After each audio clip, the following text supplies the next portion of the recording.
Baik, Assalamualaikum warahmatullahi wabarakatuh. Selamat pagi semuanya. Kesempatan kali ini kita ketemu kembali meskipun secara online atau secara daring dalam kegiatan pembelajaran di Teknik Pemesinan NC dan CAM. Masih saya bersamai karena kegiatan tatap muka belum bisa kita laksanakan, maka kita sampaikan secara online. Nah, untuk sebelum melanjutkan kalian menyaksikan video ini, silahkan bagi yang belum melakukan presensi terlebih dahulu sudah saya siapkan. Sesuai dengan jadwal, presensi dimulai jam 8.30, jadi sebelum itu kalian tidak akan bisa mengakses presensi. Nah, tinggal kalian pilih hadir, kemudian kirimkan ke saya. Nah, meskipun presensi kemarin belum saya kembalikan atau belum saya nilai penuh, draftnya sudah, cuma belum saya kembalikan. Tapi tidak masalah, nanti akan saya rekap dulu di akhir seperti apa. Karena saya lihat masih banyak yang belum tergabung dalam classroom saya. Gitu. Jadi diingatkan teman-temannya yang lain, silakan diajak untuk bergabung dan classroom.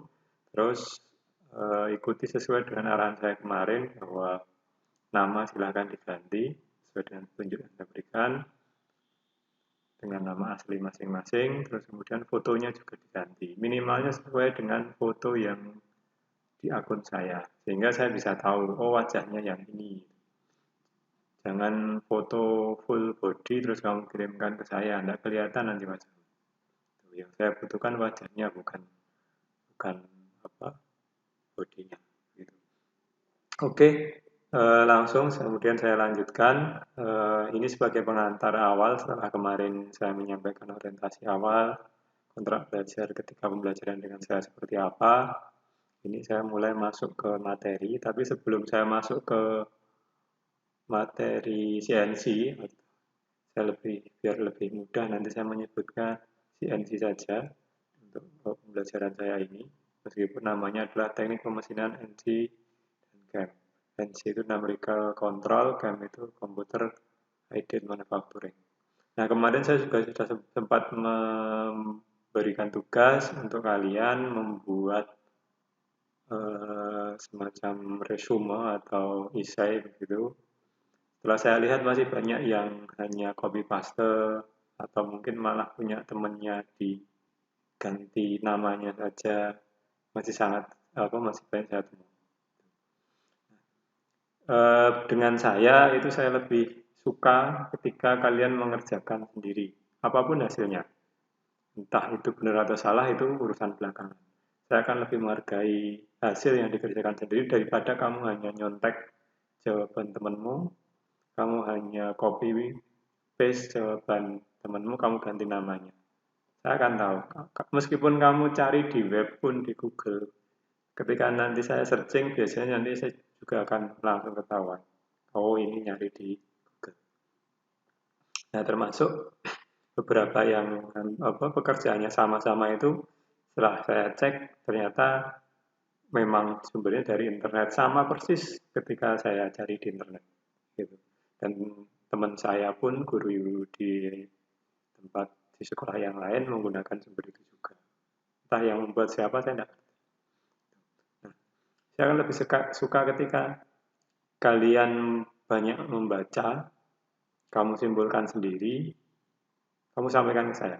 Kesimpulannya benar atau salah kan itu nanti. Tapi ketika kamu sudah bisa mengambil kesimpulan dari sebuah bacaan, itu kamu berarti sudah mulai berpikir. Gitu. Tapi kalau kamu cuma tinggal copy paste, tidak ada proses berpikir yang kemudian kamu lakukan secara mendalam di situ. Nah, saya khawatirkan nanti juga kamu terkena plagiasi begitu. Plagiasi itu menjiplak atau meniru hasil orang lain kemudian kamu aku itu hasil karyamu. Itu plagiasi. Itu bisa sampai ke ranah hukum. Tapi saya tidak membicarakan ranah hukumnya, tapi saya ingin mendorong kalian untuk apa namanya budaya literasi yang sudah lama digaungkan, sehingga ketika kamu membaca sesuatu, menangkap fenomena sesuatu, kamu bisa mengambil intinya, kamu bisa memahaminya, terus kamu bisa menyampaikannya. Gitu. Itu yang lebih saya suka. Kalaupun kemudian nanti eh, apa yang kamu rangkum itu kurang tepat, nanti akan saya luruskan. Jadi saya bisa memberikan komen atau mungkin kalau tidak memungkinkan dengan komen atau susah dipahami, bisa saya buatkan video seperti ini.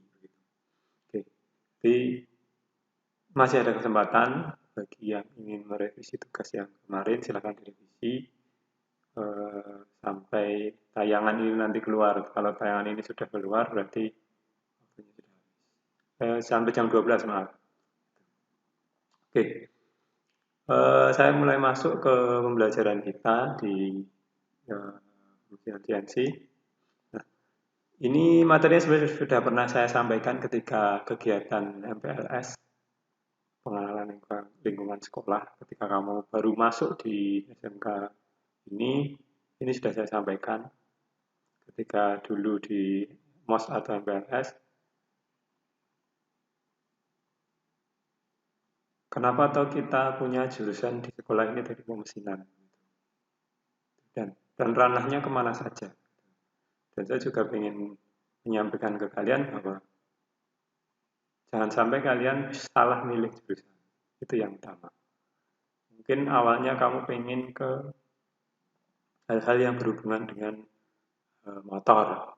Mungkin karena anak-anak muda itu kan seringnya mainan motor begitu. Nah, kok kamu masuknya di jurusan mesin, pas enggak sih? Bisa jadi pas, bisa jadi juga enggak. Malah kecenderungannya kurang pas. Tapi mainanmu yang seperti apa dulu gitu. Kalau kamu mainannya dioprek dan apa arahnya ke kompresi dan sebagainya, ya kurang pas kalau di mesin. Tapi kalau kamu mainnya di modif, bisa jadi pas karena beberapa part mungkin bisa kamu buat sendiri. Ya, di dunia kita di mesin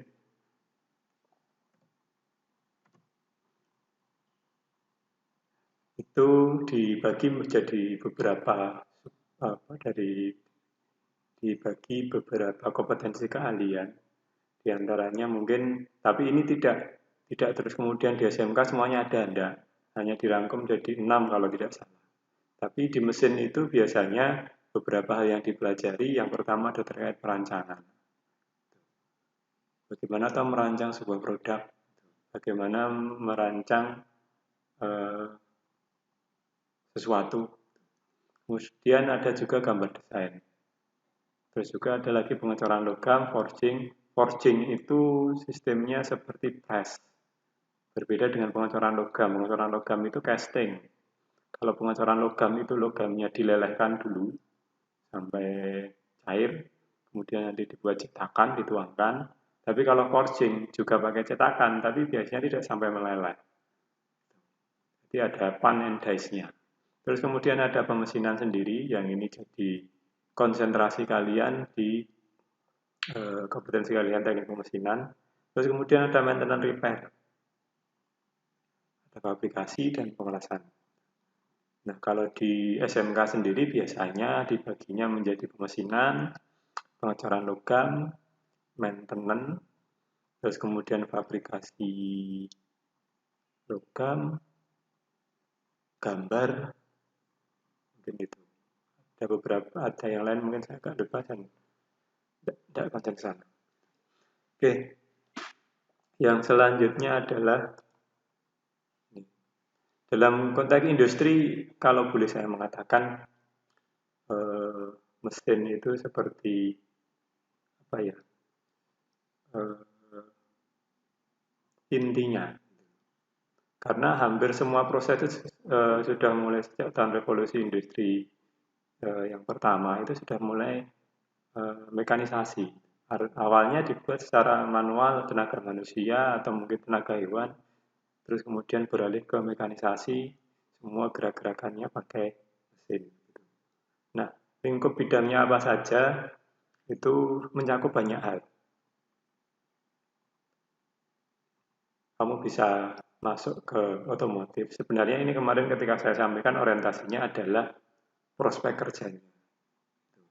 Tapi memang ya mesin itu mencakupi hampir keseluruhan bidang yang ada di kehidupan kita gitu.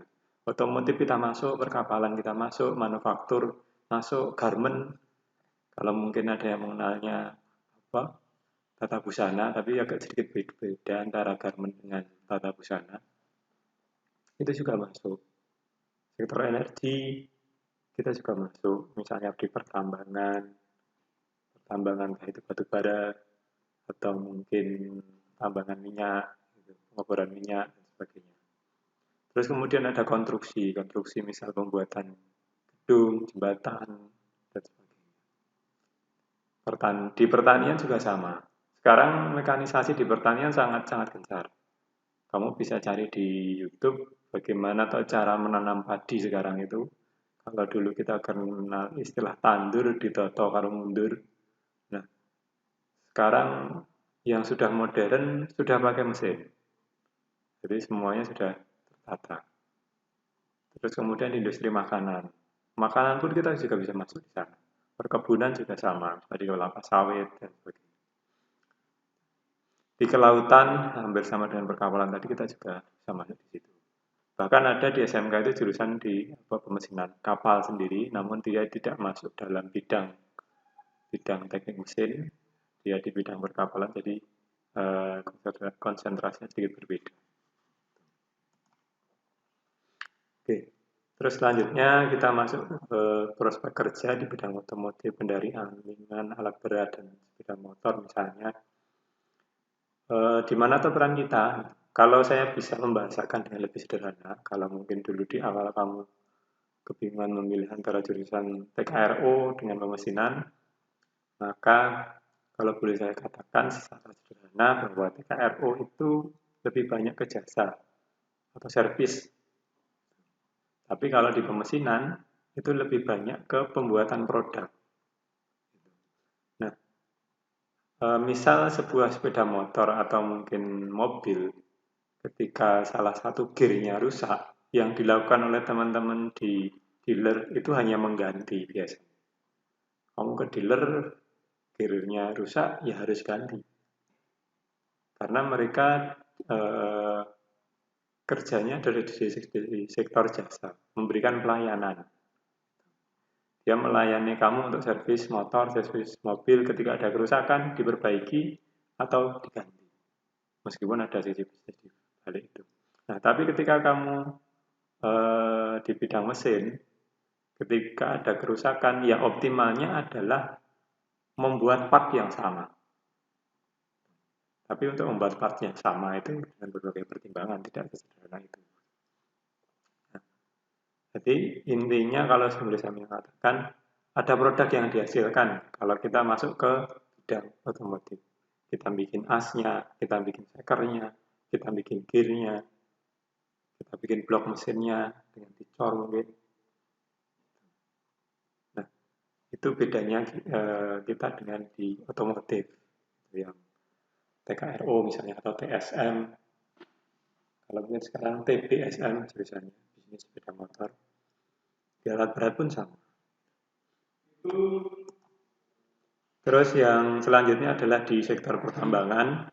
Pertambangan meliputi bisa di pertambangan batu bara, minyak bumi, gas, alam, dan sebagainya. Nah, peran kita di mana sih? Ya, hampir sama ketika kita di otomotif. Terus di perkebunan juga sama, karena sekarang alat-alat perkebunan dan pertanian itu sekarang serba mekanisasi, sehingga banyak diciptakan mesin-mesin pertanian. Nah, siapa yang buat mesin-mesin pertanian? Ya kita orang mesin, begitu. Kita orang-orang di pemesinan, di fabrikasi, di manufaktur, itu yang membuat. Di pengemasan. Kalau kamu misalnya lihat permen saja, permen itu kan buahnya kecil-kecil. Dalam satu dijual satu plastik itu mungkin isinya bisa sampai 50. Apa iya akan pengemasan dilakukan dengan cara manual? dipres pakai pemanas gitu kan tidak mungkin. Nah, semua sudah mekanisasi, jadi dalam 1 jam mungkin bisa sampai ratusan atau jutaan butir permen yang dibungkus. Jadi eh, tidak lagi banyak mengoptimalkan tenaga manusia untuk itu karena waktunya biasanya lama. Terus selanjutnya di industri garment, mesin-mesin garment kita juga bisa bermain di situ di maintenance dan repair-nya. Kemudian kalau maintenance repair mungkin akan banyak bicara tentang jasa di maintenance-nya. Tapi repair bisa jadi jasa, bisa jadi juga di produk. Karena kalau memang partnya itu harus diganti, nah proses penggantiannya apakah diganti dengan baru, diganti baru pun itu kan ada yang membuat. Dan siapa yang membuat? Ya bagiannya kita di orang mesin. Di perkepalan, di pengelasan itu kalau kita sebut welder itu tukang las, di situ juga kita masuk. Nah, termasuk kemarin di kelas 1 kalian juga belajar pengelasan meskipun masih basic SMAW karena di pemesinan kita tidak konsen di pengelasan sehingga tidak banyak ke sana arahan prakteknya. Tapi kalian minimalnya diperkenalkan, oh pengelasan itu seperti ini. Hanya basic saja SMAW. Tapi tidak masalah. Karena beberapa part yang mungkin kalian perbaiki atau kalian buat nanti juga akan butuh pengelasan di situ sehingga kalian juga harus belajar. Nanti di kelas 2 juga akan diberi tambahan terkait dengan pengelasan. Di engineering penerangan saya agak cepat saja karena ini kemarin sudah saya sampaikan banyak. Ini pertanian yang bersama dengan yang di perkebunan, nah, termasuk yang robotik atau di otomasi industri. Nah, awalnya sebenarnya mekanis atau konvensional atau manual, tapi seiring perkembangan teknologi, komputerisasi, semua dibuat robot. Siapa yang membuatnya? Kalau robotik itu sudah sampai perpaduan dengan teman-teman di otomasi industri, di teman-teman mekatronik, dan sebagainya. Ada electrical yang harus dipelajari secara lebih detail. Tapi mekanisasinya, mungkin bisa jadi yang paham lebih banyak adalah kita di pemesinan. Nah, di konstruksi sama banyak. Nah, hampir dari semua bidang pekerjaan ini, kalau bidangnya kita di pemesinan itu adalah menghasilkan sebuah produk. Meskipun ada beberapa hal yang lain adalah kegiatan jasa, misalnya maintenance atau perawatan atau servis lah, mungkin kamu bahas sederhananya. Lebih, tapi akan banyak sekali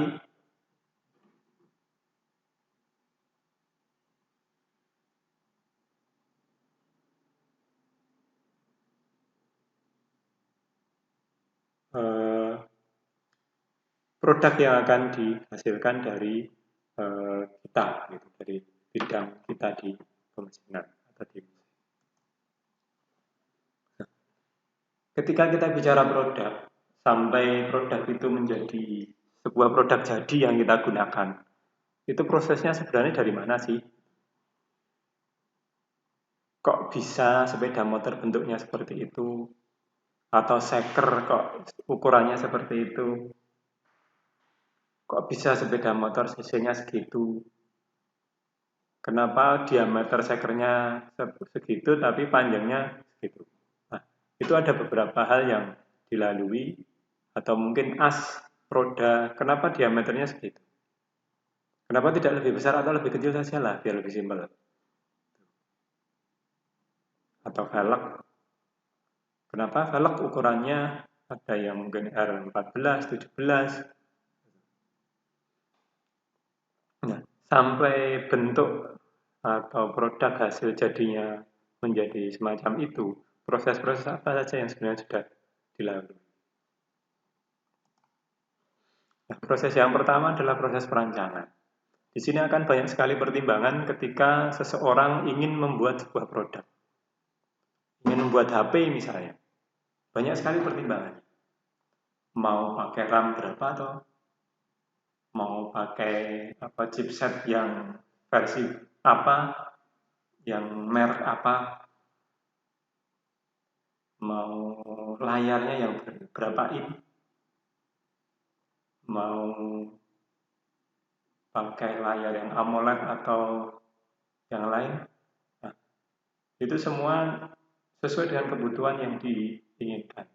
Kebutuhannya dari mana? Ya biasanya dari konsumen. Karena ketika kita membuat produk itu untuk memenuhi kebutuhan. Kebutuhan bisa jadi keinginan, bisa jadi permasalahan. Misal saya ingin memindahkan dalam satu hari 1000 pieces material dengan jarak 100 meter. Kalau saya angkat bolak-balik, itu akan menghabiskan waktu. Mungkin tidak akan cukup waktunya. Kalau saya angkut pakai kendaraan apa yang bisa lewat di situ? Oh, ternyata jalannya labil, material itu sangat berat. Atau mungkin areanya sempit, hanya 1 meter saja areanya yang bisa dilewati. Pakai gerobak, bolak-baliknya mau berapa kali? Nah, mulai dari situ muncul, oh kita buat saja belt conveyor.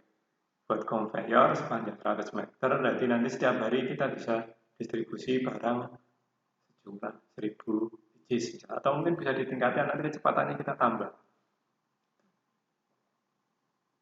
Nah, dari permasalahan itu kemudian muncul ide untuk mengatasi masalah. Bisa jadi seperti itu. Atau mungkin kebutuhannya tadi, wah saya pengennya main game PUBG yang versi terbaru, pakai HP dengan RAM 2 GB sudah tidak masuk. Nah, maka dibuat RAM yang lebih tinggi, pakai chipset yang lebih bagus, pakai grafik yang lebih bagus. Desainnya mau seperti apa? Apakah dibuat kotak atau pakai bezel ujungnya melengkung-melengkung gitu? Casingnya mau pakai bahan apa? Mau tebalnya seberapa? Nah, itu banyak pertimbangan yang harus dilakukan. Atau mungkin terkait dengan motor yang bisa kita lihat secara nyata. Konstruksinya bagaimana motor itu? Mau pakai monoshock untuk belakangnya atau pakai double shock? Nah, itu juga harus dipertimbangkan. Konstruksi yang nanti akan ditanggung, kira-kira bebannya itu seberapa? Motor itu mau dinaikin berapa orang? 2 orang atau 3 orang? Nah, kalau monoshock untuk 3 orang kira-kira kuat enggak? Kuat, tapi ukurannya harus lebih besar. Tapi kalau kita pakai 2 shock, itu ukurannya akan lebih kecil, jadi tidak akan memakan dimensi yang cukup lebar. Nah, banyak pertimbangan itu yang perlu dilakukan. Terus kemudian bahan yang dipakai apa?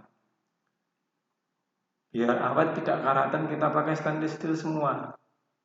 Boleh, tapi nanti harganya akan naik drastis lebih banyak karena mungkin materialnya jauh lebih mahal. Siapa yang mau beli? Jadi pertimbangan-pertimbangan ini akan sangat banyak. Dimensinya seberapa? Oh, kalau pakai bahan besi atau aluminium misalnya, nanti butuh ukuran yang lebih kecil. Tapi kalau besi nanti akan lebih besar. Nah, banyak sekali, atau mungkin sebaliknya, banyak sekali pertimbangan. Kalau kita bikin motor panjangnya 2 meter, kira-kira mungkin kan enggak?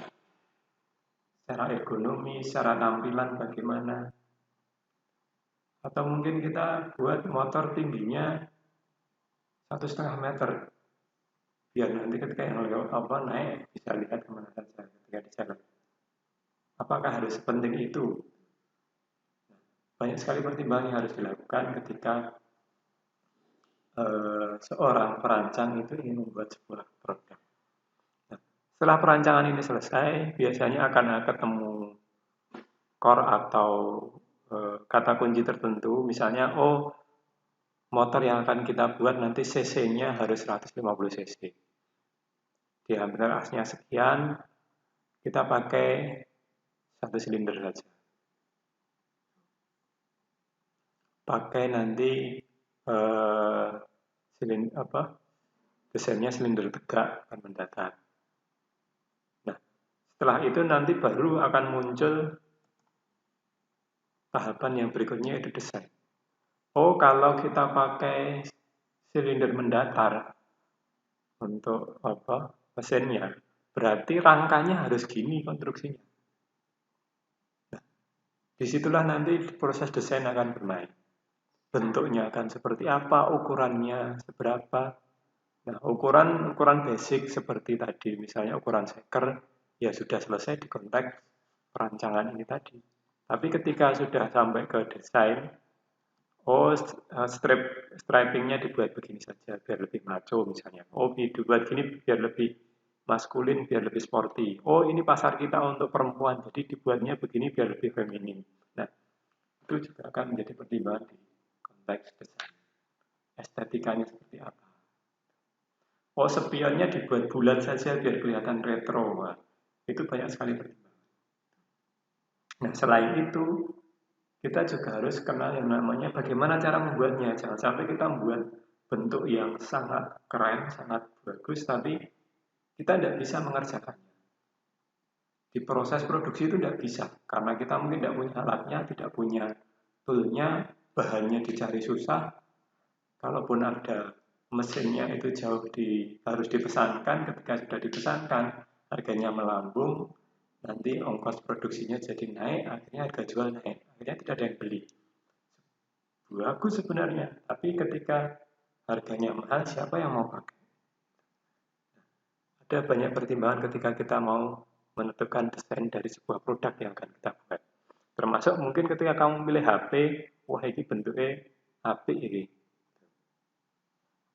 Nah, bisa jadi itu yang kamu pertimbangkan. Atau mungkin kamu milih motor sekarang Satria-Fu.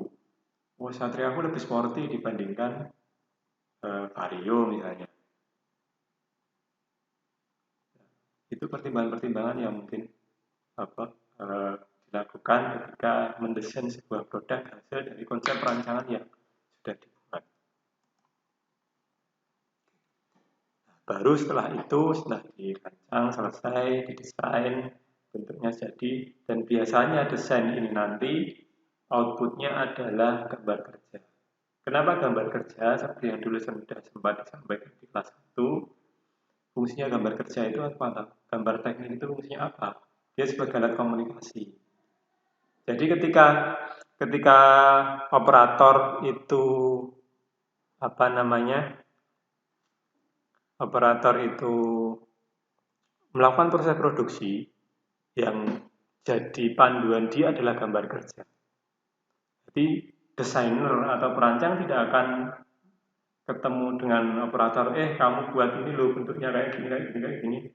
Disampaikan secara verbal, panjang, lebar, kali tinggi misalnya.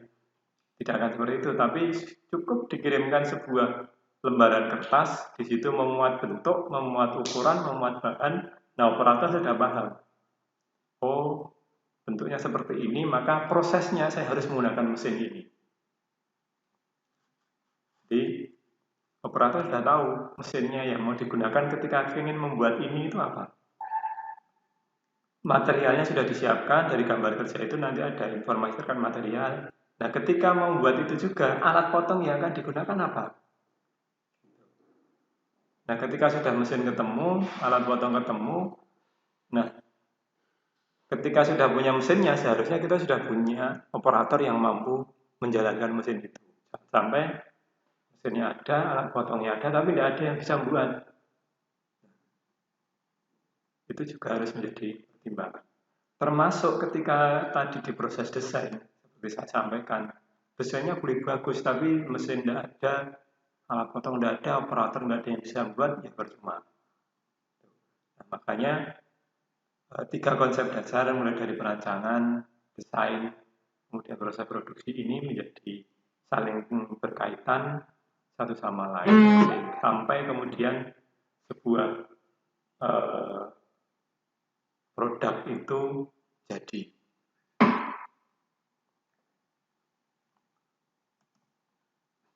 Nah, misalnya seperti ini salah satu mesin dari kendaraan sepeda motor. Saya tidak tahu mesin apa ini, saya tadi ambil dari internet. Nah, dari desain seperti ini saja banyak hal yang bisa kamu analisis. Mungkin kamu tidak pernah berpikir, kenapa mesinnya tegak? Beda dengan mesin-mesin yang motor bebek, itu dia lebih banyak mesin-mesin mendatar atau horizontal. Nah, ini pasti sudah dipertimbangkan matang-matang oleh seorang perancang atau engineer. Terus kenapa di bagian ini itu di blok mesinnya ada sirip-siripnya? Bandingkan dengan motor-motor yang sekarang misalnya fiction, itu di bagian bodi ini itu lebih mulus, tidak ada sirip-siripnya. Tapi motor GL Pro misalnya, motor-motor lama itu banyak sekali yang pakai sirip seperti ini. Nah, fungsinya apa?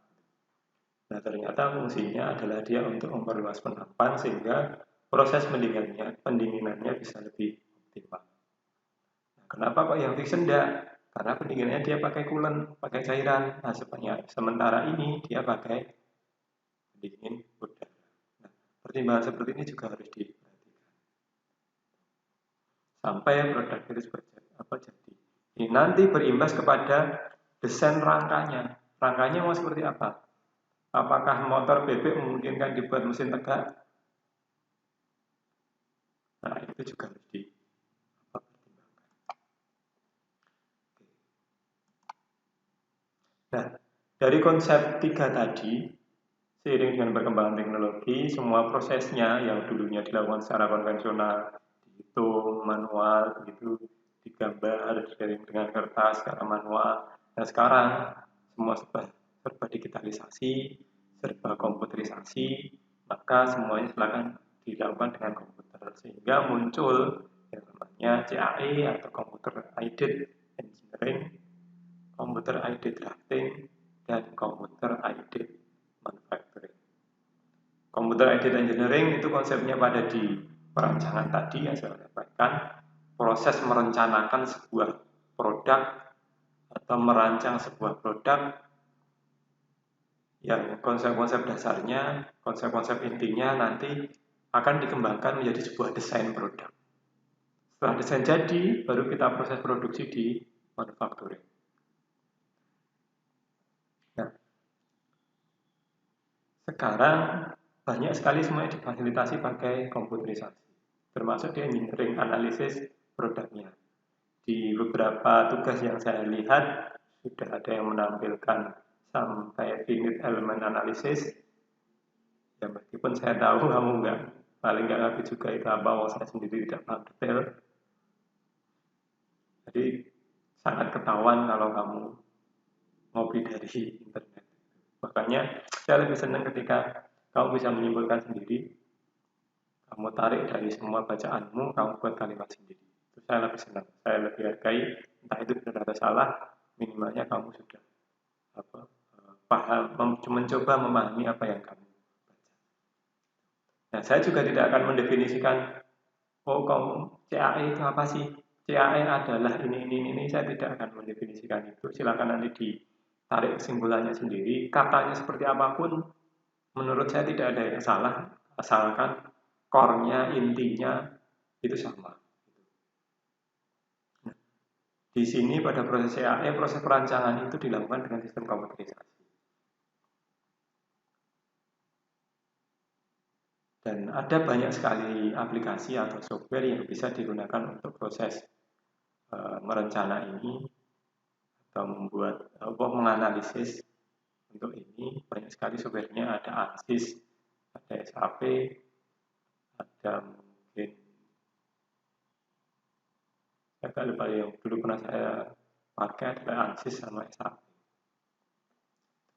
Bahkan di software-software yang lain pun juga ada. Kamu juga sudah menyebutkan di tugas yang kamu buat di situ, meskipun mungkin kamu tidak tahu yang kamu sebutkan itu yang mana. Nah, yang selanjutnya adalah di CAD. Proses perancangannya sudah selesai, baru di proses desain atau drawing atau digambar.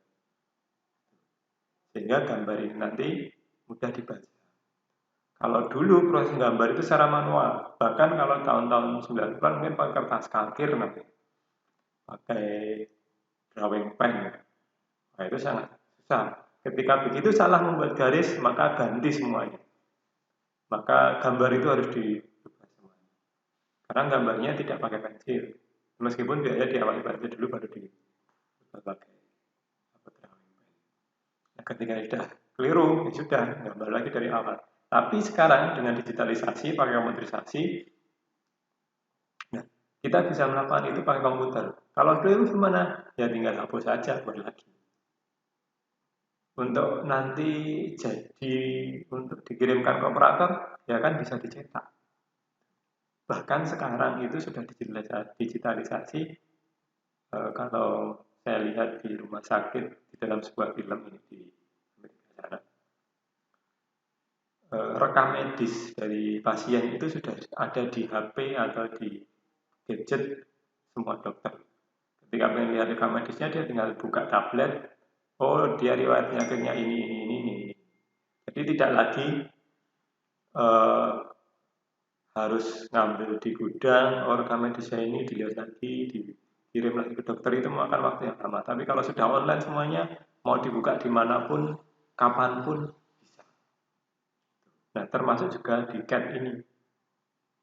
Nah, bisa juga dikirimkan lewat perangkat yang dipakai, tablet, handphone, dan sebagainya. Tapi biasanya tetap di level operator, nanti biasanya pakai kertas gambar. Tapi yang sudah modernisasi pakai nanti sistemnya CAM juga, sudah semua wireless, berkabel, tanpa kabel, semua sudah terkoneksi. Nah, software yang biasa dipakai, jadi pada intinya sama, kalau kemudian proses CA itu perancangannya pakai komputer, kalau di CAD berarti proses desainnya, proses menggambarnya, itu pakai komputer juga. Nah, difasilitasi dengan berbagai macam software. Misalnya AutoCAD. Nah, nanti di gambar manufaktur kamu belajar itu, kemudian ada Inventor. Nah, di Inventor sendiri sekarang proses CAE bisa dilakukan di situ. Jadi bisa jadi satu software itu memuat banyak kebutuhan, banyak proses yang bisa kita lakukan. Di Inventor misalnya, kamu bisa melakukan desain atau drawing. Di Inventor juga kamu bisa melakukan analisis engineering. Gitu. Termasuk di CATIA itu juga sama. Di SolidWorks itu juga bisa proses untuk apa aja. Nah, proses selanjutnya adalah proses manufacturing atau CAM. Nah, seperti yang tadi sebelum disampaikan, engineering perencanaan atau perancangan, drawing adalah desain, CAD ada desain, CAM adalah manufacturing atau proses produksi. Nah, di sini proses produksinya dibantu dengan komputer. Dibantu komputernya gimana? Jadi ketika membuat sebuah program, itu sudah bisa difasilitasi dengan program CAM. Misalnya Autodesk Fusion. Di Autodesk Fusion itu juga lengkap. Kamu bisa melakukan gambar di situ, kamu bisa melakukan CAM di situ. Di Inventor HSM juga ada. Terus ada juga yang pakai Mastercam itu juga. Yang mungkin nanti kita akan pakai adalah Mastercam yang banyak dipakai atau yang mungkin familiar. Tapi kalau pengen pengembangan lebih lanjut nanti bisa pakai software yang lain. Menurut saya pada intinya sama. Saya belajar AutoCAD dengan Inventor hampir sama. Saya belajar Inventor ke SolidWorks, konsepnya sama, di CATIA pun sama. Sehingga software itu bukan sesuatu hal yang baku atau yang saklek, ini hanya alat bantu. Kalau kamu sudah paham konsepnya pada satu software, biasanya untuk adaptasi di software yang lain itu akan mudah. Di CAM manufacturing, jadi proses produksinya dibantu dengan komputer. Kok bisa ya bantunya dengan komputer? Kenapa bisa? Karena sekarang pada proses produksi itu atau manufacturing itu sudah bisa difasilitasi dengan komputer numerical control. Nah, kita masuk ke proses manufaktur. Jadi sekali lagi saya ingin menyampaikan bahwa saya tidak akan menyebutkan manufaktur adalah proses ini menjadi ini, tidak akan. Termasuk di pengertian CNC saya juga tidak akan menyebutkan CNC itu apa sih. Saya hanya akan menjelaskan secara gamblang dan silakan disimpulkan dari inti-inti yang saya sampaikan. Nah, di proses manufaktur adalah proses produksi itu sendiri. Dia biasanya merubah bahan mentah menjadi bahan setengah jadi atau bahan jadi. Kenapa setengah jadi? Karena bisa jadi nanti bahannya itu belum bisa kita konsumsi, tapi dikirim ke perusahaan lain, di unit produksi yang lain, di proses manufaktur yang lain, diolah lagi, baru bisa didistribusikan ke tangan konsumen. Nah, ketika belum bisa langsung ke tangan konsumen, maka biasanya itu menjadi bahan setengah jadi.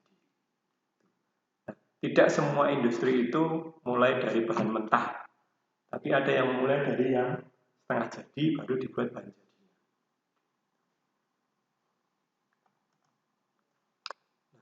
Pada proses manufaktur itu tentu menggunakan mesin-mesin atau peralatan dan melibatkan tenaga kerja di situ atau operator. Nah, proses manufaktur sendiri seperti saya sampaikan sebelumnya tadi bisa dilakukan secara konvensional dan sekarang seiring dengan perkembangan teknologi dilakukan secara komputerisasi atau otomatis. Jadi semuanya berjalan secara otomatis di program di sebuah komputer, kita jalankan maka dia akan jalan dengan sendirinya. Tapi kalau yang konvensional itu masih kita jalankan secara manual. Nah, ini yang konvensional. Kita nanti akan banyak terlibat di mesin bubut. Nanti ini kalian di pembelajaran dengan Surya, kalian belajar di mesin bubut. Terus ada lagi di mesin press. Ini nanti dengan Pak Yusuf. Nah, mesin ini secara prinsip kerja hampir-hampir sama. Yang membedakan utamanya adalah kalau di bubut itu lebih banyak mengerjakan proses untuk silindrikal atau penampang lingkaran. Tapi kalau di mesin press itu bisa bermacam-macam sesuai dengan kebutuhan. Tapi tidak otomatis bahwa untuk penampang lingkaran harus di bubut. Belum tentu juga. Tapi umumnya begitu. Kalau di bubut itu benda kerjanya yang dicekam, alat potongnya yang benda kerja dicekam dan berputar. Tapi kalau pada mesin press atau milling itu alat potongnya yang berputar. Itu yang konsep dasar yang membedakan. Terus kemudian ada mesin grinding. Ini yang saya tampilkan adalah mesin surface grinding atau gerindaran.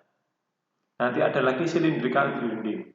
Cylindrical grinding adalah mesin untuk menggerinda silinder atau as atau poros.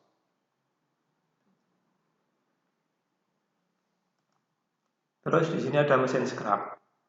Nah, mesin scrap sekarang masih banyak digunakan industri, namun di pembelajaran kita di pemesinan di kurikulum sudah tidak masuk lagi karena mungkin sudah jarang yang memakai itu.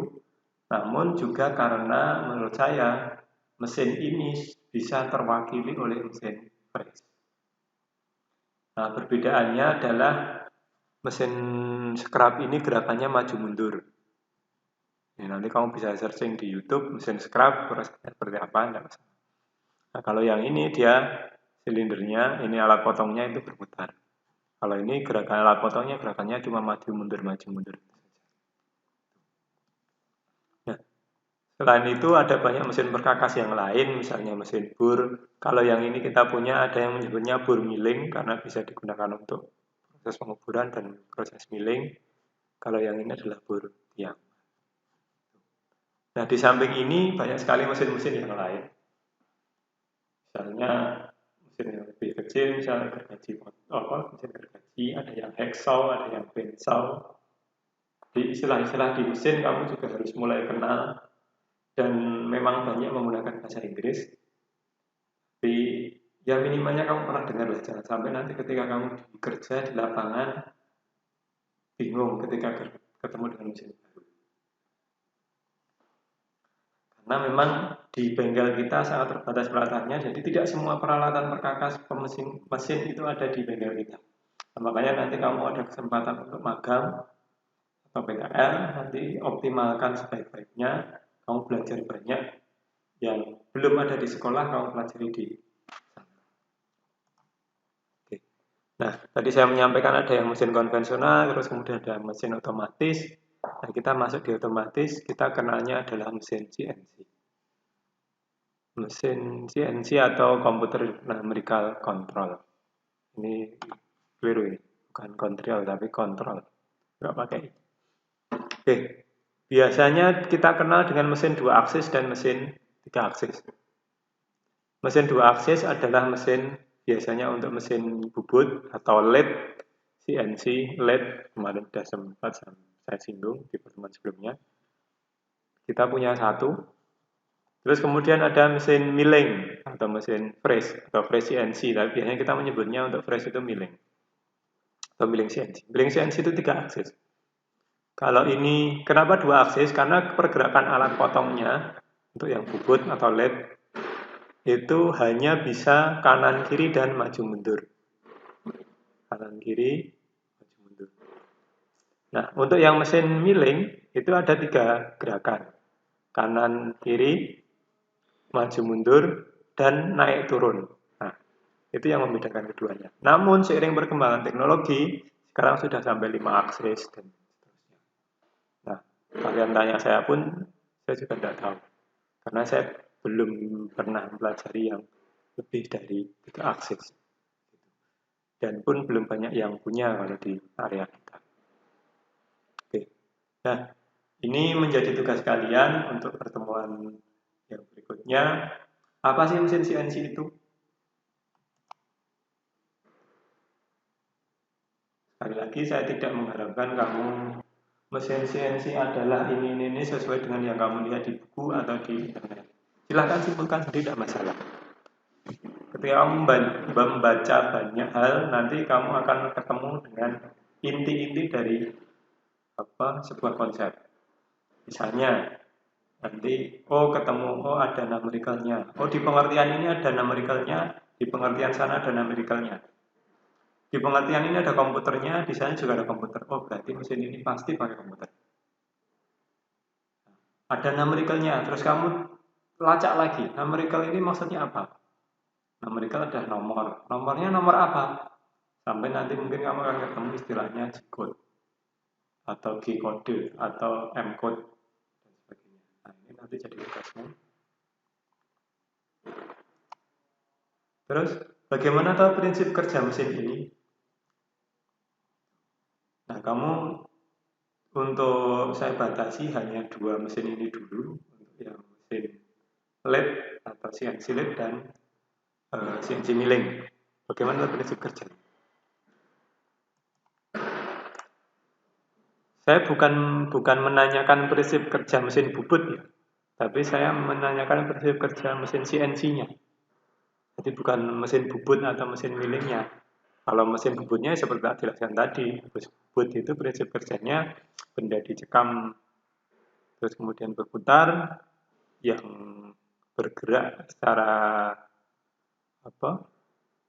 translasi itu lurus, itu adalah alat potongnya. Sementara yang di milling bergerak rotasi itu atau berputar itu toolnya atau alat potongnya. Sementara benda kerjanya dia geraknya translasi.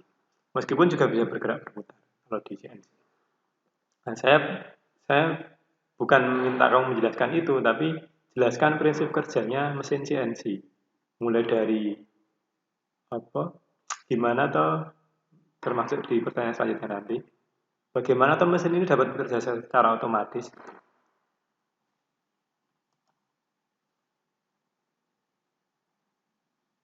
Nah, termasuk alat potongnya kok bisa gerak sendiri? Kok tinggal kita tekan tombol start, alatnya gerak sendiri. Dia akan berhenti pada posisi tertentu sendiri. Tanpa kita minta dia tanpa tangan kita ngotak-atik mesin, dia berhenti sendiri. Dia mau gerak sendiri. Jadi prinsip itu yang pengen saya minta kamu jelaskan. Sampai pada akhir, mengapa harus menggunakan mesin CNC? Pakai mesin konvensional aja enak. Kenapa pakai mesin CNC? Harus pusing-pusing bikin program, belajar komputer lagi. Nah, kamu jelaskan. Keuntungannya apa sih ketika, atau bahasa sederhana, keuntungannya apa sih ketika menggunakan mesin CNC? Nah, nanti silakan buat resume atau dibuat essay, dibuat tulisan, diketik seperti yang tugas pertama kemarin. Saya tidak meminta kamu menjawab pertanyaan ini satu-satu terus kamu kasih nomor bahwa yang ini adalah nomor 1, ini nomor 2, nomor 3, nomor 4, nomor 5, enggak. Kamu bisa membuat tulisan paragraf bebas. Jadi langsung kamu ceritakan mesin CNC itu ini atau mungkin kamu menemukan review atau sejarahnya mesin CNC kamu masukkan boleh-boleh saja. Minimal adalah 2 halaman. Kamu sampaikan di situ prinsip kerjanya bagaimana, sampai kok dia bisa bergerak secara otomatis. Yang bikin dia otomatis itu apa? Ketika dia bergerak pada arah tertentu, kenapa kok dia gerakannya lurus? Tapi kok di kondisi yang lain dia bisa bergerak melengkung atau dia bisa bergerak berputar. Nah, itu kira-kira kenapa? Dan apa sih keuntungan atau kenapa kita harus menggunakan mesin CNC? Karena mau tidak mau seiring perkembangan zaman, ternyata ini juga menjadi dilema juga. Mesin-mesin konvensional itu sudah mulai ditinggalkan. Semua sudah banyak beralih ke mesin-mesin CNC. Kenapa kok mereka beralih ke situ? Nah, silahkan kamu cari tahu kira-kira kenapa. Apa jawabannya yang membuat mereka ingin beralih ke mesin CNC? Padahal kalau kemudian kita bicara tentang harga, mesin milling yang kita punya bantuan itu kemarin di SPJ itu harganya kurang lebih 700 juta. Itu mesin milling. Padahal mesin milling yang kita punya yang universal itu harganya dulu 70 juta. Nah, kalau dibelikan mesin konvensional kan sudah dapat 10 biji. Daripada beli mesin CNC milling hanya dapat 1 biji, kenapa tidak beli yang konvensional dapat 10? Nah, itu yang harus kamu cari tahu. Kenapa tuh harus ganti? Padahal harganya itu terpaut sangat jauh. Ini baru level-level mesin yang dianggap cukup murah. Ada lagi yang harganya sampai 1,5 M atau mungkin 2 M, 3 M, itu banyak. Nah, kamu buat resume atau isi terkait dengan hal-hal yang saya tanyakan ini. Sekali lagi, jangan dibuat nomor terus ini nomor 1, nomor 2, nomor 3 kamu buat jawabannya. Saya bukan menginginkan itu, tapi buat resume, buat cerita, buat tulisan yang panjang minimal 2 halaman.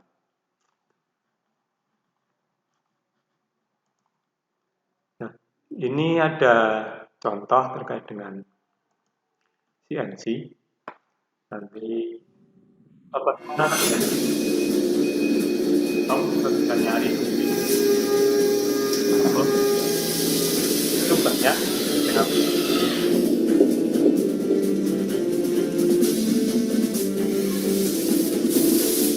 di proses pemotongan tabraknya itu ini handling material. Today on this machine right behind me, we have taken that Autodesk software and we programmed this amazing bald eagle. We're cutting metal right on this machine right now, and this is a work of art. This is not just a big old heavy chunk of aluminum. You guys have seen me make all kinds of parts for different industries, but today we're doing it just because we can, to show you how these machines, they can make anything, and they're awesome. The machine, the relationship with that CAD CAM, anything you can think or dream up, we can make it. Titan America is an American job shop. I started this company back in 2005 to serve American industries, from the subsea industries up to the aerospace and everything in between. Let me explain what a job shop is.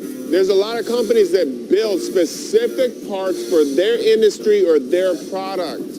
A job shop has to be able to do everything. Engineers come to us with a product that they designed, and we bring it to life. We use these CNC machines to mill out plastic, aluminum, steel, titanium, Inconel, carbon fiber, whatever materials that you can think of, we can machine.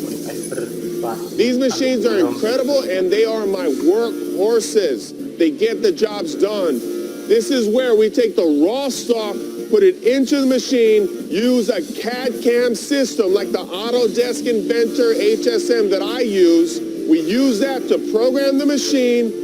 We use tools to cut the metal, and then we bring out a finished component that goes through additional processes and then out to the customers. These Haas CNC machines are actually being built right in Oxnard, California, right down Highway 5 down in Southern Cal. Back in 2005, when I started my company, I was invited down to Haas Automation, and I went into this facility not really knowing what to expect. And when the doors opened, I saw 1.5 million square feet of manufacturing.